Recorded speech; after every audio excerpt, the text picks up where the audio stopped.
बिस्मिल्लाहिर्रहमानिर्रहीम अस्सलाम वालेकुम। आज की इस वीडियो में हम बनाएंगे जी तिल वाली टिक्कियाँ, वो भी बिल्कुल बाजार जैसी तिल वाली टिक्कियाँ घर में कैसे बनाते हैं। आज की इस वीडियो में आप यही सीखेंगे और मैं आपको बताऊंगी कि आसानी के साथ सिर्फ 10 मिनट के अंदर बाजार जैसी तिल वाली टिक्कियाँ आप घर में कैसे तैयार कर सकते हैं। तिल की टिक्कियाँ बनाने के लिए जो इंग्रेडिएंट्स चाहिए सबसे पहले आप वो नोट कर लें। इसमें बहुत ही कम अज्जा यूज़ होंगे तिल की टिक्कियाँ आसानी के साथ घर में बनाने के लिए। सबसे पहले जो चीज़ चाहिए होगी वो है जी सफ़ेद तिल। ये 1 कप सफ़ेद तिल मैंने यूज़ किए हैं और इसके अलावा रेगुलर शुगर जो घर में यूज़ होती है आम चीनी वो है 1 कप। और गार्निशिंग के लिए किशमिश थोड़ी सी डार्क कलर की हो जाए तो ज़्यादा बेहतर है। ये मेरे पास थोड़ी सी डार्क कलर की थी, ये ज़्यादा अच्छी लगती है। ऊपर 1 टीस्पून लेमन जूस है और ग्रीस करने के लिए ये ऑयल रखा हुआ है, अदरवाइज इसमें ऑयल नहीं जाएगा। अब चलते हैं जी टिक्कियों की तैयारी की तरफ। तो सबसे पहले ये जो तिल है इनको रोस्ट करना है। 4 से 5 मिनट के लिए इनको अच्छे तरीके से रोस्ट कर लें, लेकिन एक चीज़ याद रखनी है कि इनका कलर डार्क नहीं होना चाहिए, इसको वाइट कलर में ही रहने देना है। सबसे पहले करूंगी मैं इनको रोस्ट, और रोस्ट करते हुए जो बेस्ट टिप है वो यही है कि इसके जो नीचे आंच है वो दरमियानी आंच पे इसको रोस्ट करना है और 4 से 5 मिनट के लिए इसको रोस्ट करना है। इससे ज़्यादा इसको रोस्ट नहीं करना क्योंकि इनका कलर चेंज हो जाएगा। हमने इनका कलर चेंज नहीं करना, हमने जस्ट इसको वाइट ही रहने देना है और 4 से 5 मिनट बेस्ट टाइम है इनको रोस्ट करने का। तिल की टिक्कियाँ बनाना कोई भी मुश्किल काम नहीं है, लेकिन इसके लिए जो बेस्ट टिप यही है कि इसमें टाइम का बहुत ज़्यादा ख्याल रखना पड़ता है। ये बहुत सेंसिटिव डिश है और अगर आप टाइम का ख्याल नहीं रखेंगे तो आपका ये जो कलर है इसका ये ज़्यादा डार्क हो सकता है। हमें डार्क कलर नहीं चाहिए, हमें लाइट ही कलर चाहिए। तिलों को भूनते वक्त आपने ये चीज़ जहन में रखनी है कि जब 3 से 4 मिनट गुजर जाएंगे इनको रोस्ट करते हुए तो आप देखेंगे कि इनके अंदर से हल्की हल्की सी खुशबू आना स्टार्ट हो गई। इसका मतलब है कि हमारा जो तिल वाला प्रोसीजर है वो बिल्कुल डन हो चुका है। जैसे चावलों को भूनते वक्त चावलों में से खुशबू आना स्टार्ट हो जाती है, इसी तरह ये तिलों को भूनते वक्त भी इनके अंदर से भी हल्की हल्की सी खुशबू आना स्टार्ट हो जाएगी। तो इसका मतलब है कि हमारे जो तिल हैं वो बिल्कुल डन हो चुके हैं। अब इनको एक ट्रे में मैं बाहर निकाल लूँगी क्योंकि हमारे तिल जो बिल्कुल परफेक्ट तरीके से भून चुके हैं, रोस्ट हो चुके हैं। तिलों को एक साइड पे रख लेंगे और एक साइड पे रखने के बाद अब चलते हैं चाशनी की तैयारी की तरफ। तो उसके लिए एक पैन चाहिए। इस पैन में 1 कप जो चीनी मैंने आपको नोट करवाई थी वो ऐड करनी है और इसके अंदर 1 टीस्पून लेमन जूस ऐड करना है। लेमन ऐड करने के बाद एक चीज़ जहन में रखनी है कि इसको इसी लेमन जूस के अंदर ही पकाना है और इसको सिर्फ आग के ऊपर मेल्ट करना है। इसके अंदर आपने किसी किस्म का घी, ऑयल, बटर या फिर वाटर यूज़ नहीं करना, पानी बिल्कुल भी इसके अंदर यूज़ नहीं करना। इसमें लेमन जूस ऐड करने के बाद एक चीज़ का बहुत ज़्यादा ख्याल रखना है कि लेमन जूस ही ऐड होगा, वो भी जस्ट इसको थिक करने के लिए। इसके अलावा इसके अंदर बटर, ऑयल या घी यूज़ नहीं होगा, ना ही वाटर, यानी पानी इसमें बिल्कुल भी यूज़ नहीं करना। पानी के अलावा ही इसको दरमियानी से थोड़ी कम आंच पर इसको पकाना है। जब ये मेल्ट हो जाएगी तो एक चीज़ का ख्याल रखना है कि इसको ज़्यादा डार्क ब्राउन कलर में नहीं लेके जाना, इसको लाइट ब्राउन ही रहने देना है। जैसे ही ये लाइट ब्राउन कलर में जाएगी तो समझिए आपका शीरा बिल्कुल परफेक्ट तैयार हो गया है। दरमियानी आंच पर इसको चलाते रहना है चमचे को, और चमचे को चलाते हुए दरमियानी आंच पर इसको मेल्ट करना है। 5 से 6 मिनट में आपकी ये जो शुगर है वो बिल्कुल मेल्ट हो जाएगी। लेकिन एक चीज़ का ख्याल रखना है कि चमचे को मुसलसल हिलाते रहना है एक जगह पे। अगर आपने स्पैचुला रोका तो आपकी जो चीनी है वो नीचे से जल जाने का खतरा है। हमारी चीनी मेल्ट होना स्टार्ट हो गई है, ये देखें ये आहिस्ता आहिस्ता खुद ब खुद मेल्ट होना स्टार्ट हुई है और इसका कलर भी थोड़ा सा चेंज होना स्टार्ट हो गया है। लेकिन इसको ज़्यादा डार्क में नहीं लेके जाना। जैसे ही ये थोड़ा सा कलर इसका चेंज होगा तो उतनी देर में ये मेल्ट हो चुकी होगी, तो हमारा जो प्रोसीजर है जो चाशनी का है वो बिल्कुल तैयार हो जाएगा। चाशनी तैयार करना बिल्कुल भी मुश्किल काम नहीं है, लेकिन ये थोड़ा सा सेंसिटिव काम है। इसके लिए आपका बिल्कुल फोकस काम के ऊपर होना चाहिए। अगर आपने थोड़ा सा भी ध्यान इधर इधर किया तो आपका नीचे से जल जाएगा, लेकिन हमें जलाना बिल्कुल भी नहीं है। इसका थोड़ा सा कलर तो टर्न हो गया है, लेकिन जैसे ही इसका कलर टर्न होगा तो ये मेल्ट हो जाएगी। तो जब जैसे मेल्ट होगी तो हमारी चाशनी बिल्कुल तैयार हो जाएगी।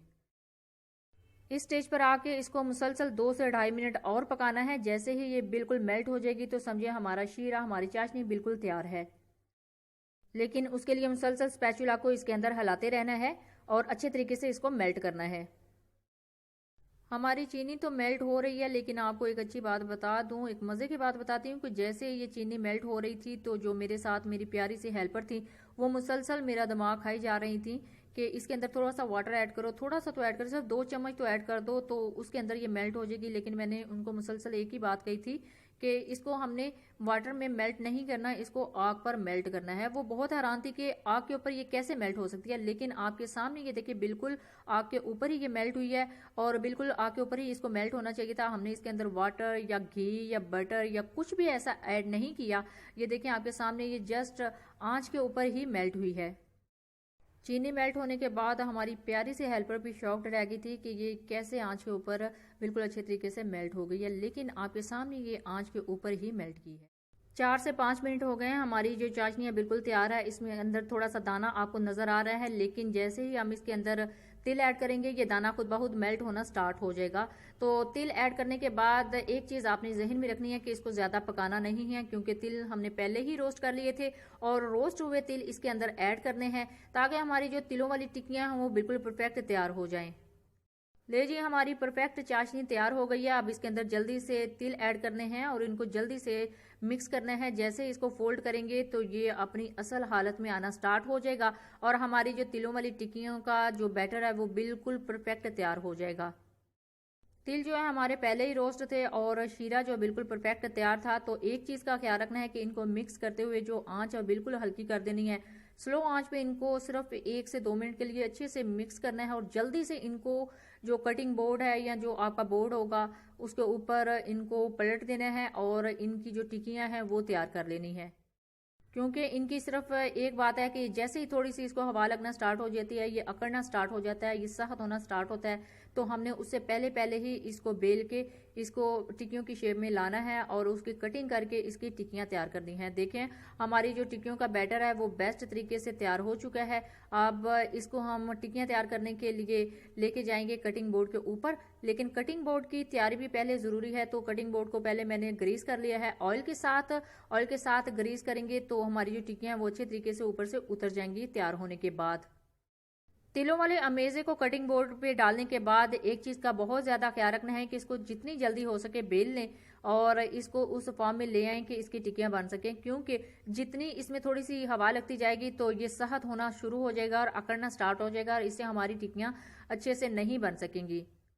लेकिन बेलने से पहले एक चीज़ का ये भी ख्याल रखना है कि जो बेलन है उसको भी ग्रीस कर लिया जाए, क्योंकि ये साथ चिपके नहीं। ये देखिए आपके सामने स्पैचुला और नाइफ के साथ चिपक गया था।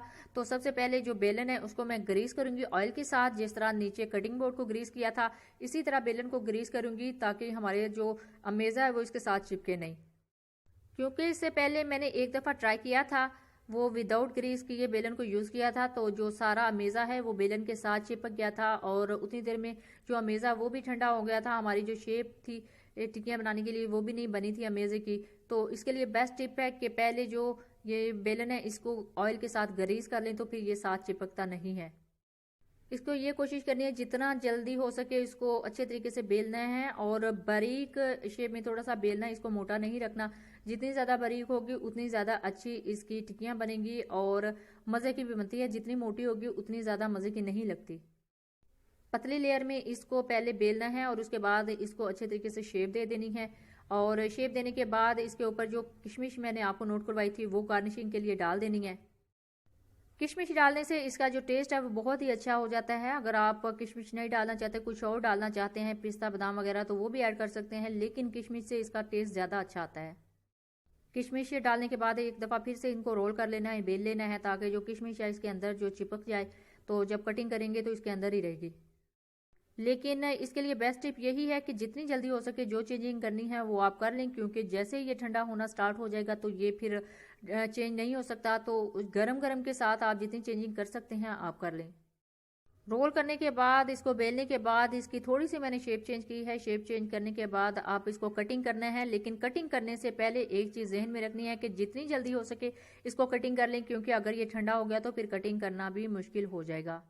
मज़ीद इसको थोड़ा सा रोल ऑन किया है और इसके ऊपर मुझे किशमिश थोड़ी सी कम लग रही थी, किशमिश थोड़ी सी और ऐड की हैं और इसको बारीक किया है। और बारीक करने के बाद इसकी कटिंग की बारी आ जाएगी। तो कटिंग सबसे सेंसिटिव काम है इसमें कटिंग का, तो कटिंग अच्छे तरीके से जल्दी जल्दी करनी है।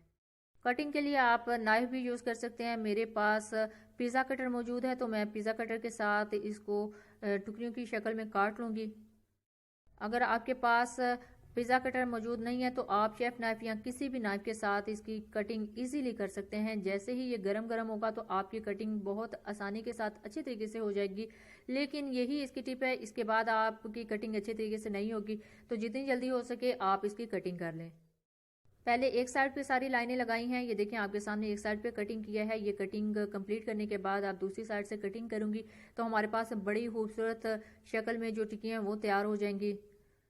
जैसे जैसे ये ठंडा होना स्टार्ट हो गया है तो इसको कटिंग करना थोड़ा सा मुश्किल होता जा रहा है। तो ये देखिए आपके सामने कटिंग कर रही हूँ, लेकिन अभी तो अल्हम्दुलिल्लाह आसानी के साथ कटिंग हो रहा था, लेकिन बाद में जैसे ही ये ठंडा हुआ तो कटिंग करना बहुत मुश्किल हो गया था। तो इसके लिए बेस्ट टिप यही है कि जैसे ही थोड़ा थोड़ा गर्म हो तो आप जल्दी से इसकी कटिंग कर लें। पिज़्ज़ा कटर से कटिंग के बाद मज़ीद इसको शेफ़ नाइफ की मदद से मैंने थोड़ा अलग-अलग किया था ताकि अच्छे तरीके से जो टिक्कियाँ हैं वो हमारी तैयार हो जाए। माशाल्लाह अल्हम्दुलिल्लाह हमारी टिक्कियाँ बेस्ट बहुत ही प्यारी तैयार हुई हैं आपके सामने। नीचे ऑयल लगा हुआ था तो उतारने में आसानी हुई है। ये देखें शेफ़ नाइफ की मदद से मैं उतार रही थी, हालांकि थोड़ी सी चिपक तो गई थी लेकिन उतर गई आसानी के साथ। ये बहुत क्रिस्पी और बहुत मज़े की हमारी टिक्कियाँ जो तिलों वाली हैं वो तैयार हो चुकी हैं। आप भी सेम ऐसी टिक्कियाँ तैयार करके हमें अपनी दुआओं में याद रखिएगा और फीडबैक ज़रूर दीजिएगा। Thanks for watching.